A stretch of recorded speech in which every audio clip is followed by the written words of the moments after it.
ဒီတလအတွင်းမှာအဲ့ဒီပစုံများကိုချင်းဟန်တယောက်တည်းလုံးဝတကောင်ပြီးတကောင်စားခဲ့တဲ့လုံလောက်တဲ့လင်ကြီးစွမ်းရည်နဲ့အရန်ပြင်းထန်တဲ့လေ့ကျင့်မှုကြောင့်သူ့ရဲ့ကျင့်ကြံအဆင့်က18ထက်အထိရောက်လာခဲ့တဲ့အခြားသူတွေက10ထက်ရောက်ရင်10တက်နိုင်ပေမဲ့သူကတော့20ထက်ရောက်မှသာတက်နိုင်နေတာကသူ့ရဲ့ထူးခြားတဲ့အခြေအနေပဲတစ်နေ့မှာလီယန်ထပ်ပြီးဖုန်းဆက်လာတဲ့အကူဘာလုပ်နေလဲထွက်ပြီးအရက်တောက်ရအောင်ငါတို့လည်းကြာပြီးမတွေ့တာမကြခင်ငါသူတို့ရွာဝင်ကဘာဘီကျူးဆိုင်ကိုရောက်လာတယ်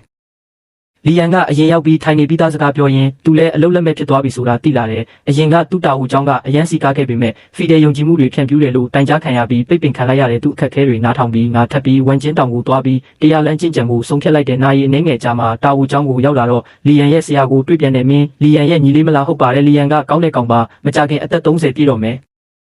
မင်းလည်းအားပေးစကားပြောပြပါအခုခေတ်မှာတာအိုဖုန်းကြီးအလုတ်ကအရင်လိုမကောင်းတော့ဘူးနာမည်ကြီးသမင်းနဲ့တလို့ပဲဝင်ငွေရတာနဲတယ်သူငါနဲ့လိုက်နေရင်အနာဂတ်မရှိဘူးငါတာအိုကျောင်းတောင်အခုပိတ်ခံရလို့မရှိတော့ဘူးငါကပြန်ပြောလိုက်တဲ့လူငယ်တွေတာအိုယဉ်ကျေးမှုကိုစိတ်ဝင်စားနေကြသေးတယ်လေမတူဘူးသူတို့စိတ်ဝင်စားတာကဝတ္ထုတွေကလို့မတည်နိုင်တဲ့လူစွမ်းကောင်းတွေကိုပဲတကယ်ရှိရင်ဒီလိုဖြစ်လာမယ်မထင်ဘူးအရင်တုန်းကကောင်းကင်ဘော်ကပြန်တန်းတာတွေရိုက်ထားတယ်လို့ပြောကြတာကလည်းအမြင်မှားကြတာပဲဖြစ်မှာပါထားပါတော့လာမဲ့လက်ကျငါအနားယူတော့မယ်ဒါလီယန်ရဲ့ဒီလာစာပါသူစီကိုပို့ပေးပါတော့သူကစာအိတ်တအိတ်ပေးပြီးတောင်အောင်ဆင်းသွားတဲ့ညအချိန်ရောက်လာပြီးငါတာအိုကျောင်းနောက်ကတောင်တန်းထဲကိုသွားတယ်တူလောင်အိတ်ကိုဖွင့်ပြီးပြောင်းလဲနေတဲ့ဖန်ကြောက်တုံးတစ်လုံးထုတ်လိုက်တဲ့အထဲမှာတွေးကြောလိုအနီရောင်ရည်တွေစီးဆင်းနေတယ်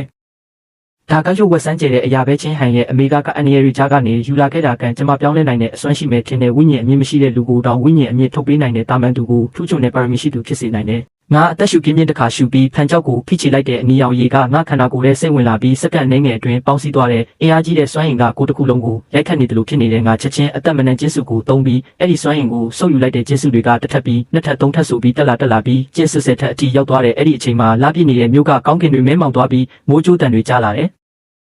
မိုးပြင်းတဲ့မိုးကြိုးအလင်းတွေမိုးတိမ်ထဲမှာလှုပ်ရှားနေတယ်